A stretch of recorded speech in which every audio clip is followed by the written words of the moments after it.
After 9/11, a climate of fear was created in order to shut down any opposition to the Bush administration's new agenda. A week after 9/11, anthrax began appearing in the mail. The letters were made to look as though they were the work of Muslim extremists, claiming, "Death to America," and "Allah is great." Now, if you remember, these anthrax letters, they were written to appear to be from semi-literate Muslims. Very crude handwriting, all of this, all of that. They really do look more like movie prop letters than real letters. The targets were government buildings, media outlets such as CBS, NBC, the New York Post, and politicians such as Senator Daschle and Leahy, two members of the opposition party. When the FBI tested the anthrax, it was highly refined and weaponized. Colin Powell would go on CNN and deny these allegations. I think we've had a lot of stories over the past 4 or 5 days. First, it was weaponized anthrax, then it was highly refined, and then when it was analyzed, it was discovered it was none of the above. The anthrax used in the attacks was identical to that of the Ames strain, which led the investigation to Fort Detrick.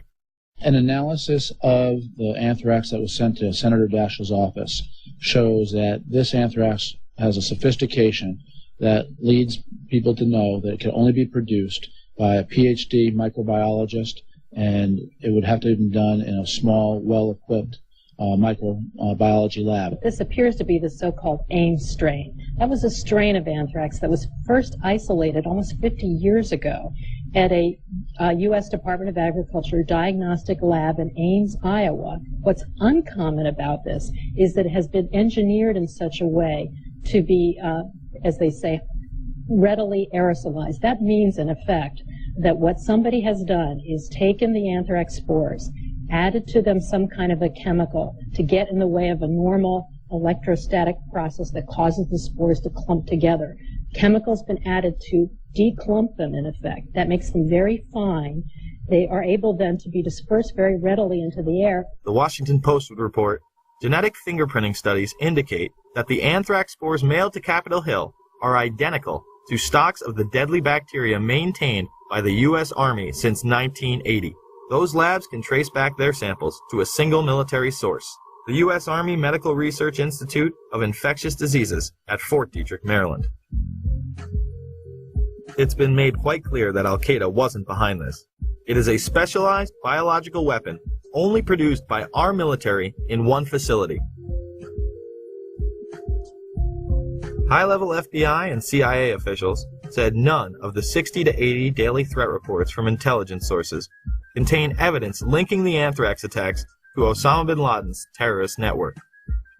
This did not stop the mainstream press from trying to blame Al-Qaeda. As investigators race to find answers to the recent wave of anthrax terror, we'll look at what investigators are targeting now.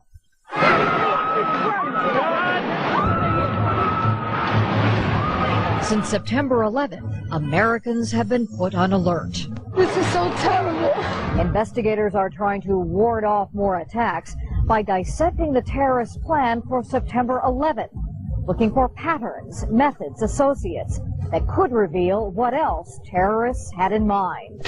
It was not something smuggled in from Iraq. It was not something smuggled in from any Middle Eastern country. It was U.S. government ultrafine granulated weaponized anthrax spores. There was another story that the media absolutely would not touch, the story of Dr. Philip Zach. And it goes back to the U.S. government lab where the anthrax was stored. It was reported that official U.S. government documents in the anthrax investigation showed that Dr. Zach had entered the laboratory where the anthrax used in the letters was kept without proper authorization after having lost his job. Somehow the Bush administration would have the foresight to be on Cipro 6 weeks prior to the attacks. How convenient.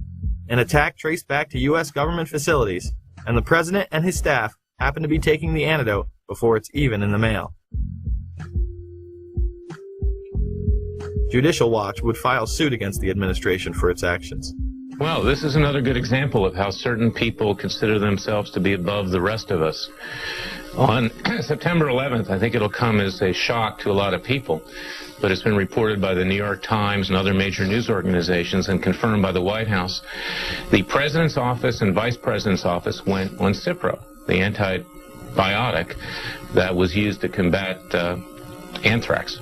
The White House went on Cipro. It must have known that either an attack was underway or was imminent. It shows you that some people in this country are less than equal and are not treated like the political elites.